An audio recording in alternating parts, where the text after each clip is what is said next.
Assalamualaikum warahmatullahi wabarakatuh. Selamat pagi anak-anakku kelas 12. Salam sehat dan semangat. Pada hari ini kita akan belajar bersama-sama tentang ketentuan waris dalam Islam. Sebelum kita memulai pelajaran, marilah kita berdoa kepada Allah Subhanahu wa Ta'ala.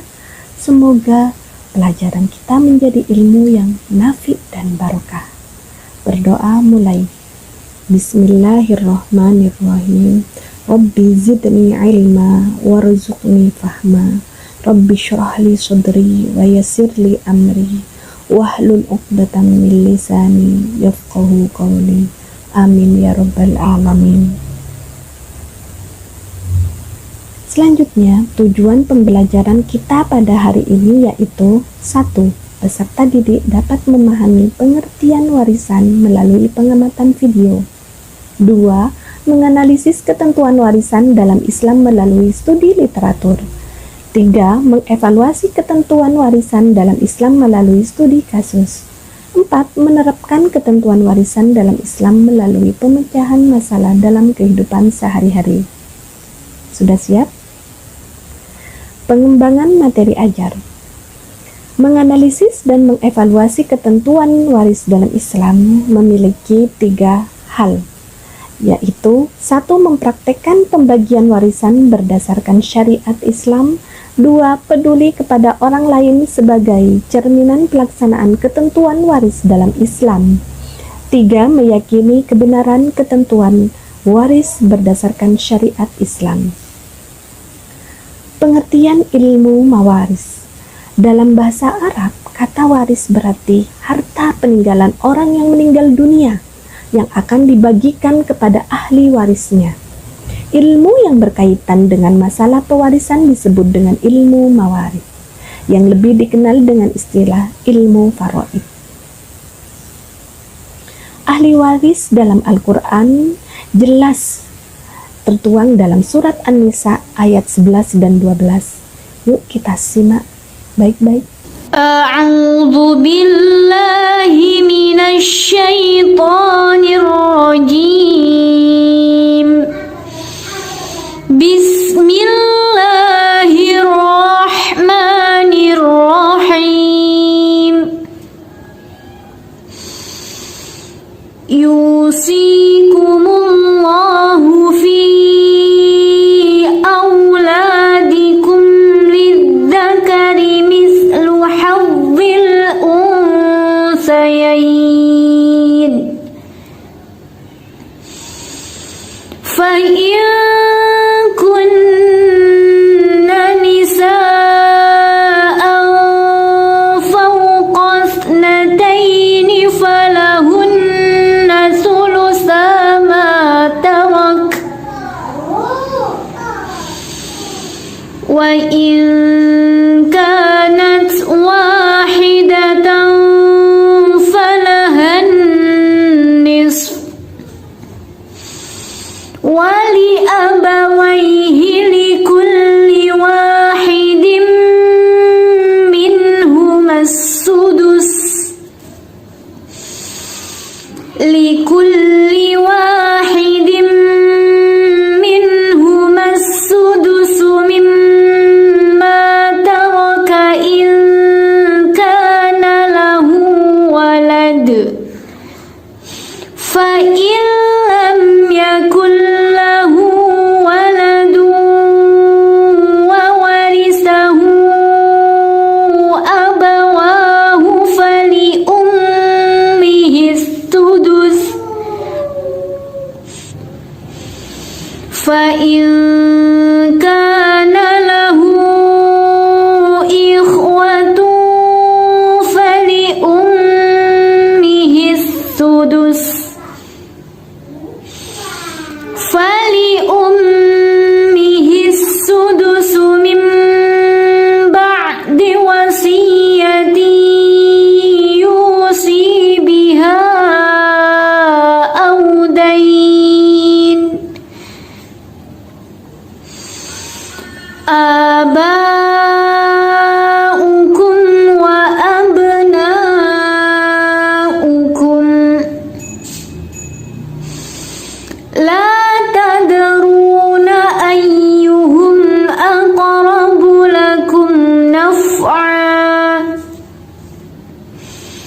فريضة من الله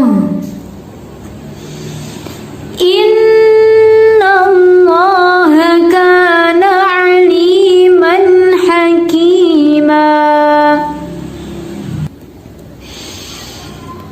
ولكم نصف ما ترك أزواجكم إن لم يكن لهن ولد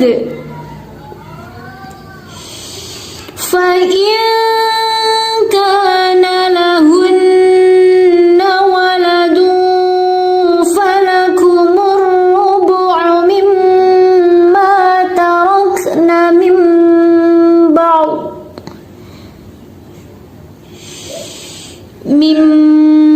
بعد وصية يوصين بها أو دين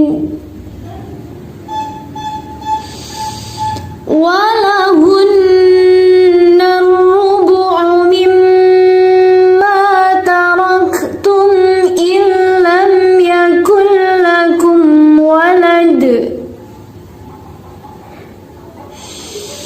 فإن كان لكم ولد فلهن الثمن مما تركتم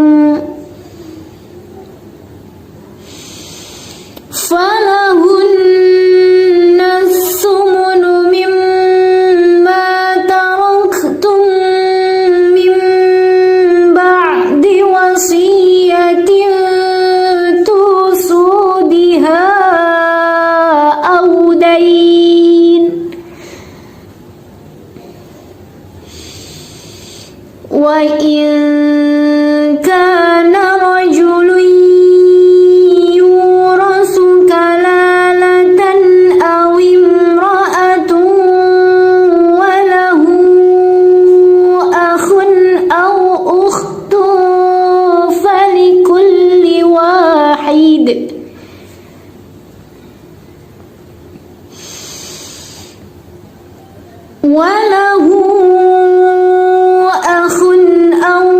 أخت فلكل واحد منهما السدس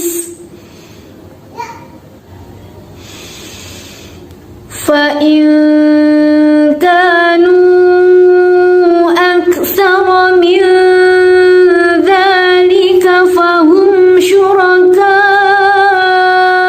في الثلث من بعد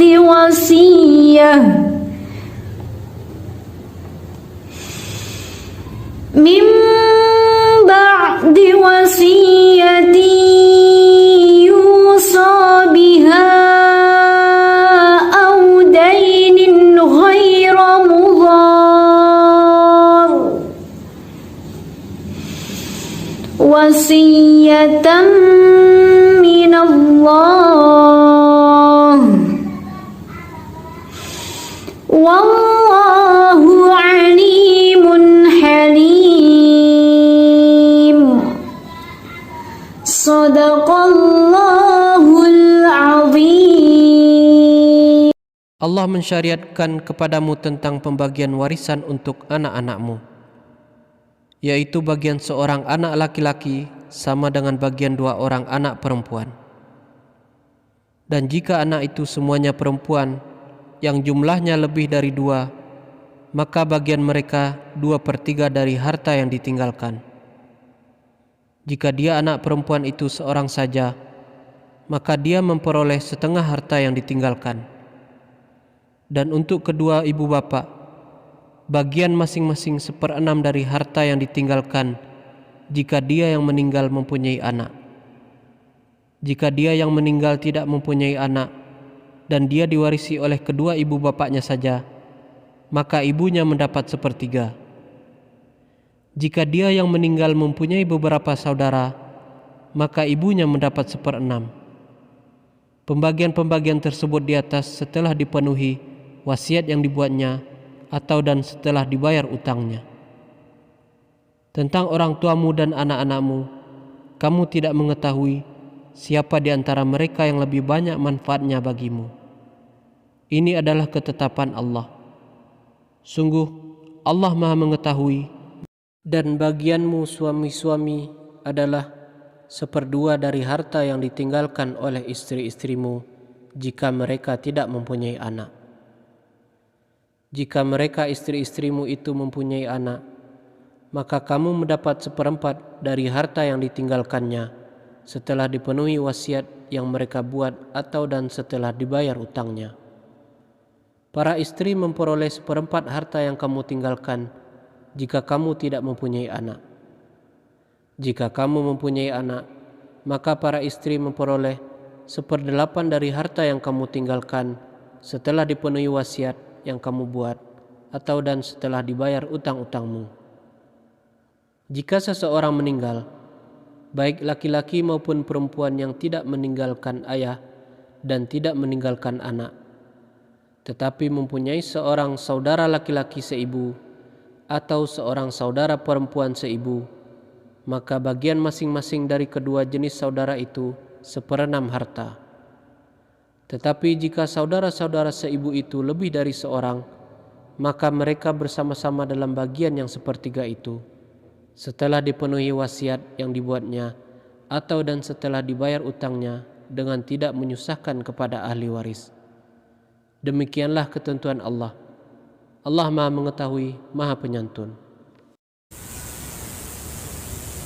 Ahli waris yang berhak mendapatkan warisan. 1. Dari pihak laki-laki, yaitu anak lelaki, cucu lelaki dari anak lelaki, bapak, kakek dari bapak sampai ke atas, saudara sekandung, saudara seayah, saudara seibu, anak lelaki dari saudara sekandung, anak lelaki dari saudara seayah, paman yang sekandung dengan ayah almarhum, paman yang seayah dengan ayah almarhum atau almarhumah, anak lelaki dari paman yang sekandung, anak lelaki dari paman yang seayah, dan suami. Dari pihak perempuan, anak perempuan, cucu perempuan dari anak lelaki dan terus ke bawah.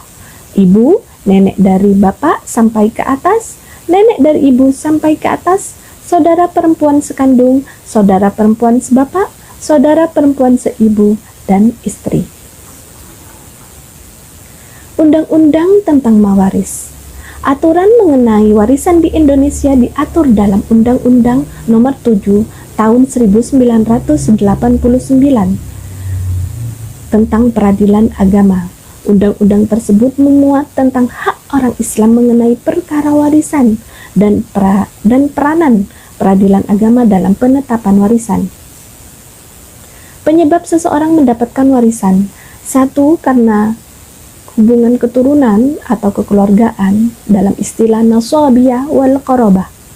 2. Karena hubungan pernikahan dengan istilah sababiyah. 3. Karena hubungan pembebasan budak dengan istilah wala.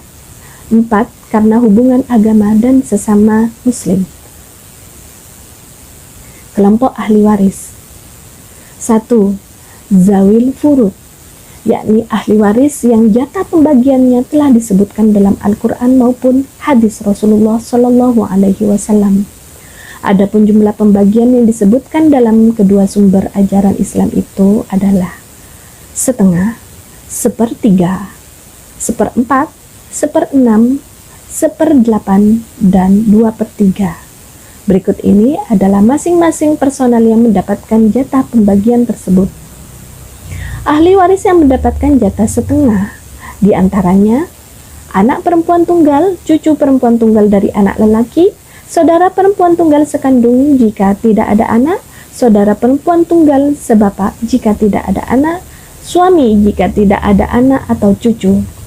Ahli waris yang mendapatkan jatah 1/3 diantaranya ibu jika tidak ada anak atau cucu, 2 orang saudara perempuan atau lebih seibu jika tidak ada anak dan ayah. Ahli waris yang mendapatkan jatah 1/4, suami jika ada anak atau cucu, istri jika tidak ada anak cucu, 2 anak perempuan atau lebih jika tidak ada anak lelaki, 2 cucu perempuan atau lebih dari anak laki-laki, 2 saudara perempuan atau lebih sekandung jika tidak ada anak atau saudara lelaki, 2 saudara perempuan atau lebih seayah jika tidak ada anak atau saudara lelaki. Ahli waris yang mendapatkan jatah 1/6 diantaranya bapak jika tidak ada anak atau cucu, kakek jika ada anak atau cucu dengan syarat tidak ada bapak, ibu jika tidak ada anak atau cucu, nenek jika ada anak atau cucu dengan syarat tidak ada ibu, cucu perempuan dari anak lelaki dan perempuan jika hanya seorang, saudara perempuan seibu jika ada bapak atau anak.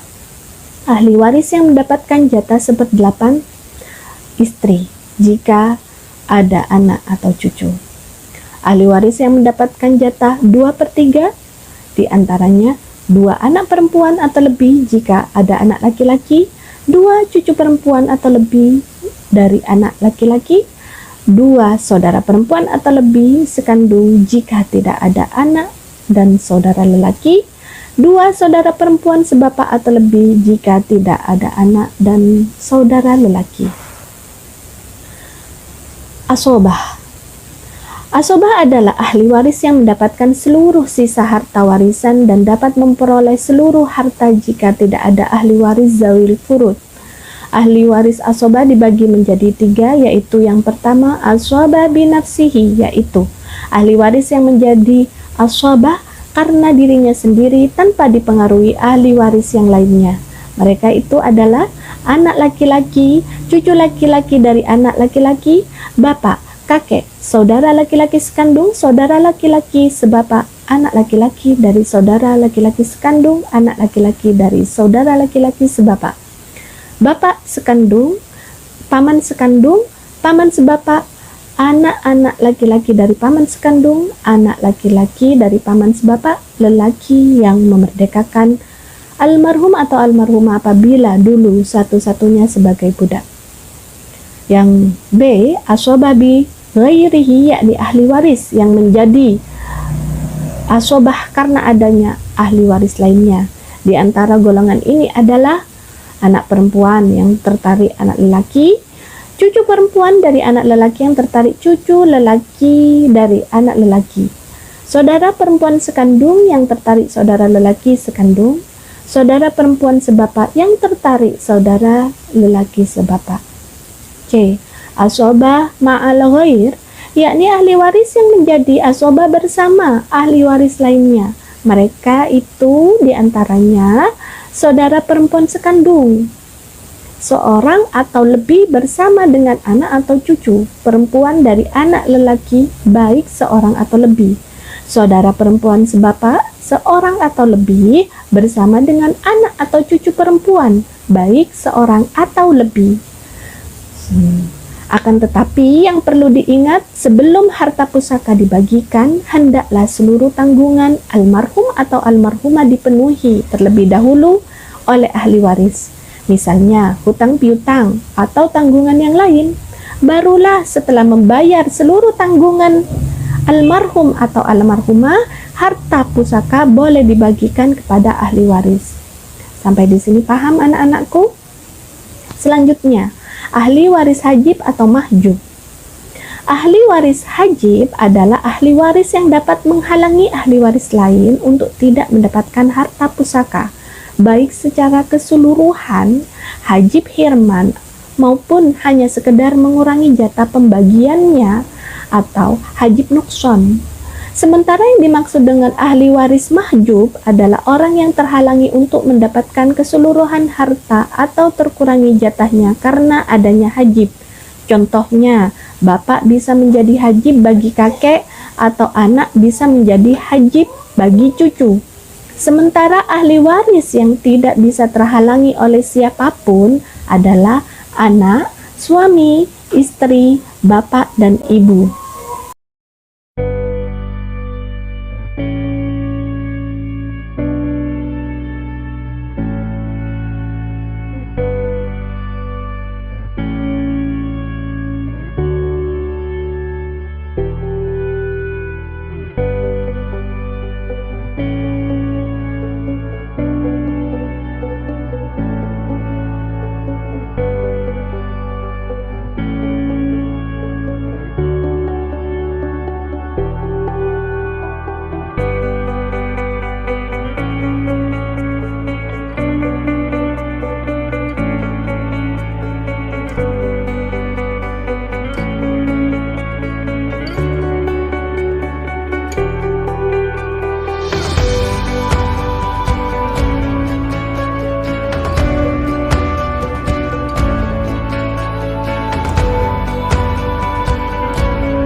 kita belajar perhitungan harta warisan menurut ilmu faraid. Seseorang yang wafat dengan meninggalkan seorang suami, anak laki-laki, seorang ibu, dan seorang bapak dengan harta warisan sebesar 120 juta, pembagiannya adalah suami mendapatkan 1/4 bagian, anak laki-laki menjadi asaba binafsihi, ibu 1/6 bagian, dan bapak mendapatkan 1/6 bagian. Hasilnya 1/4 bagian dari 120 juta adalah 30 juta. Anak laki-laki mendapatkan 50 juta, ibu 1/6 bagian mendapatkan 20 juta, dan bapak 1/6 bagian mendapatkan 20 juta. Maka jumlah keseluruhan totalnya berjumlah 120 juta sebagaimana harta warisan dari almarhum almarhumah. Selanjutnya kita belajar mengenai kasus sengketa warisan yang ada di Indonesia. Saya ambil berita ini dari cnnindonesia.com. Kasus sengketa harta warisan membuat hubungan keluarga menjadi runyam di Nusa Tenggara Barat. Ibu dan anak saling lapor ke polisi karena sama-sama merasa dirugikan. Kasus bermula ketika seorang ibu bernama Kalsum kehilangan suaminya yang telah meninggal dunia. Dia mendapatkan warisan berupa tanah seluas 4.000 meter persegi. Tanah itu lalu dijual oleh anak sematawayangnya yang bernama Mahsun senilai 240 juta rupiah.